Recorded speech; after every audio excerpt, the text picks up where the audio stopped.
Vabbè, niente di... cioè, insomma...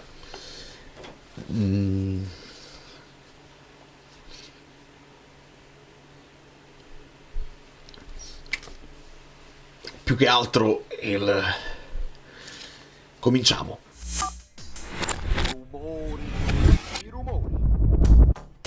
Ho rivisto la mia reaction a Napoli-Parma, una partita assurda che insomma ci passa alla storia per il famoso fuorigioco di Mazzocchi, perché l'avevamo sbloccata.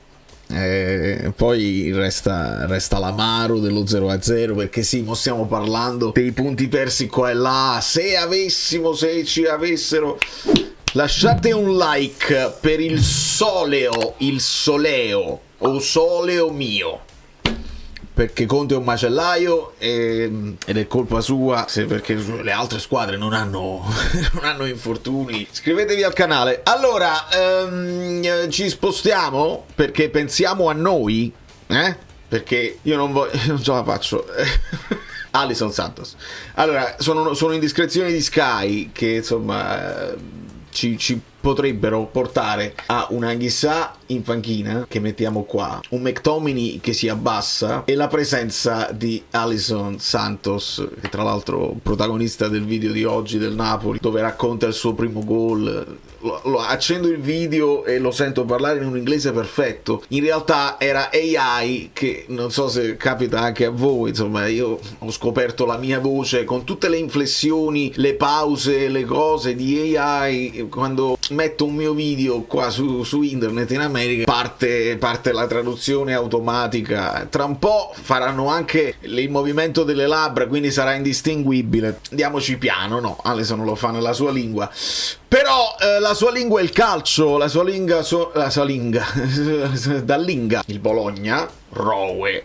Il video di ieri sul calcio fluido, dove abbiamo analizzato un po' la disfatta generale del calcio italiano, perché non è solo italiano, il calcio di italiano, ma il calcio italiano, e la disfatta assoluta italiano ci ha provato. Però insomma, onestamente, sebbene io non faccia i salti di gioia quando si parla di italiano al Napoli, bisogna dire che le responsabilità individuali di alcuni calciatori, le dormite sui calci d'angolo, il portiere Miranda e un po' di sfortuna, mettiamo da parte, se volete l'approfondimento sta di là. Ma mi interessa quello che dobbiamo fare con il Parma, perché c'è ancora il dubbio: qualcuno porta il Lungagnone qui, il Fage, con Strefezza a supporto, qualcuno porta Oristanio oppure Ondrieka, Bricicchi, Valeri sulle fasce, c'è un ballottaggio Sorensen a centrocampo, poi dovrebbe esserci Bernabé, Keita, Sorensen con qualcun altro, ma in difesa Circadi eccetera eccetera. Interessa poco onestamente chi mette in campo il Parma. Mi interessa chi riesce a mettere in campo il Napoli. Højlund recuperato fa tutta la differenza del mondo, nonostante Giovane si sia comportato bene, e soprattutto quest'uomo qui che non avevamo all'andata e che nei momenti di difficoltà deve alzare il livello e ci deve permettere di vedere spazi dove spazi non ce ne saranno. Altro dubbio può essere il Politano dall'inizio. C'è un Miguel Gutiérrez che scalpita e che secondo me sta giocando molto bene e va tenuto presente. È chiaro che con Alisson qui, che noi sappiamo Conte lo vuole più sull'esterno, quello che fa il quarto, il quinto deve andare a sovrapporsi internamente, cosa che Spinazzola fa in maniera naturale, cosa che fa anche Gutiérrez in quella zona, anche essendo mancino. Questo non è un problema. È interessante che poi Olivera da braccetto è lui a fare la sovrapposizione interna che poi porta al cross, che poi porta al gol di Politano. Quindi sotto questo punto di vista Alisson lo sappiamo che sposta, può spostare a gara in corso, può spostare anche dall'inizio. Ci avete mai pensato al parchetto quando li vedete passare? Ecco, l'ipotesi al momento più accreditata è che sia una questione di vista. In che senso? I piccioni, come molti uccelli, hanno occhi che si muovono pochissimo all'interno dell'orbita. Per questo motivo non possono stabilizzare l'immagine semplicemente muovendo gli occhi come facciamo noi.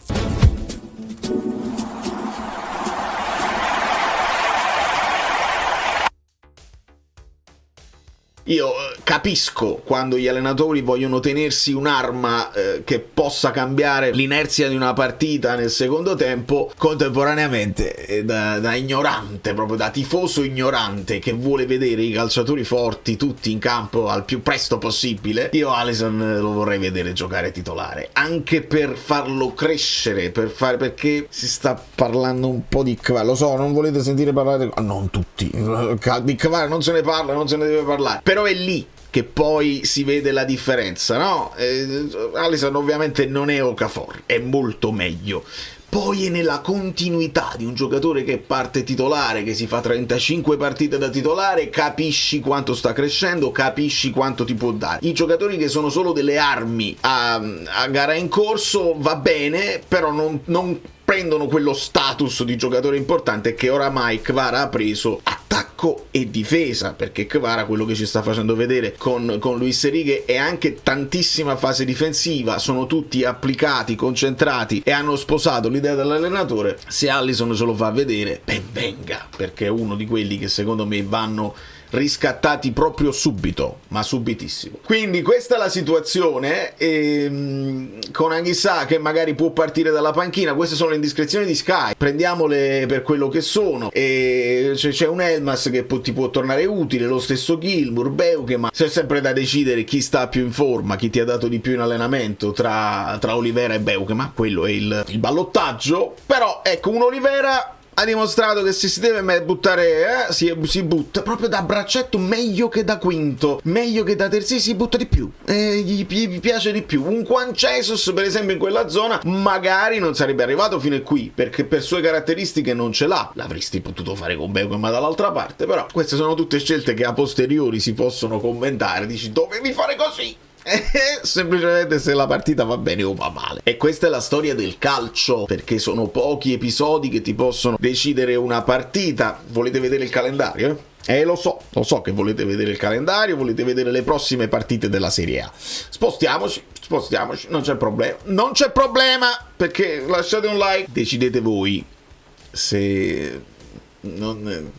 Cioè, sognare non costa nulla, costa che ci rimani male se poi ti avvicini però con razionalità, con raziocinio. Io ho letto un po' di preoccupazione in giro da parte di alcuni tifosi dell'Inter, a parte quelli che si sentono accerchiati contro tutto e tutti, va benissimo. Però una grande differenza la fa più che gli infortuni di Lautaro, perché hanno puntato molto sul fatto è tornato Lautaro, hai visto, abbiamo risolto, togli Lautaro all'Inter, bravo, cioè noi comunque stiamo giocando senza Di Lorenzo, senza Rachmani, senza Neres, eccetera eccetera eccetera.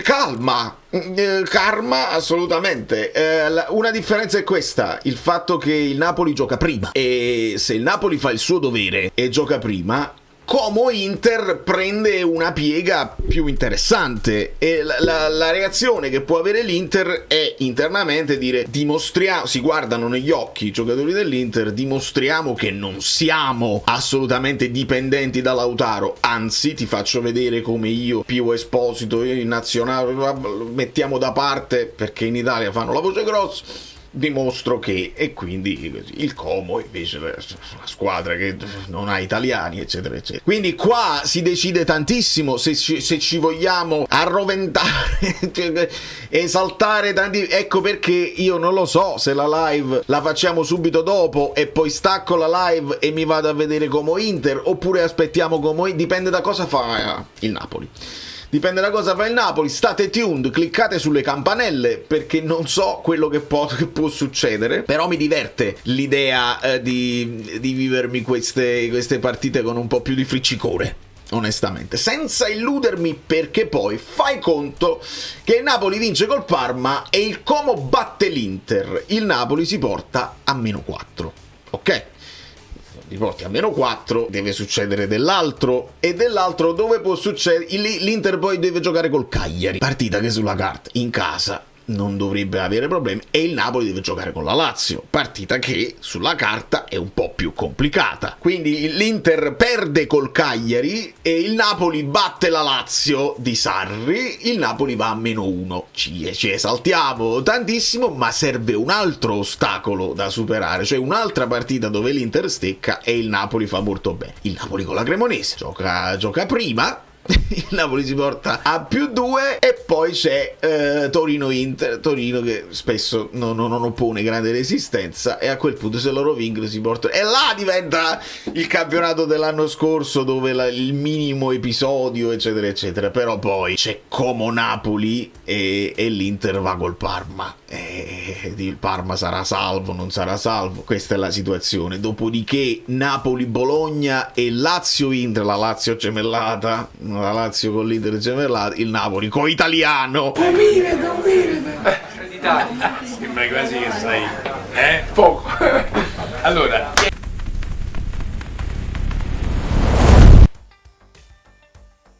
quanti spunti, quante cose incredibili. Pisa-Napoli e Inter-Verona. Pisa-Napoli, Inter-Verona.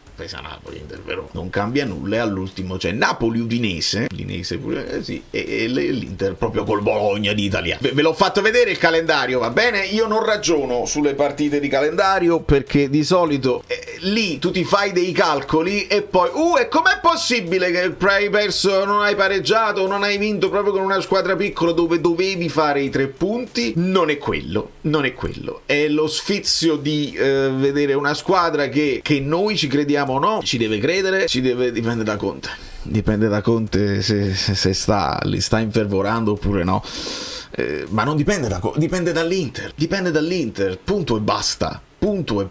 Conte è scarso, Conte è in nazionale. Noi dobbiamo chiudere bene per mettere i presupposti anche per la prossima stagione, che è una stagione centenario, si parte, abbiamo letto, con un amichevole col Barcellona, si sta parlando molto già di mercato. Come fate a parlare già di mercato? Io non lo so, non mi rendo conto, ma saremo sul pezzo quando le notizie si faranno più incalzanti e quando sapremo, perché tutto quello che si parla di mercato, se non sai se il tuo allenatore è ancora lui o no, diventa un po' complicata.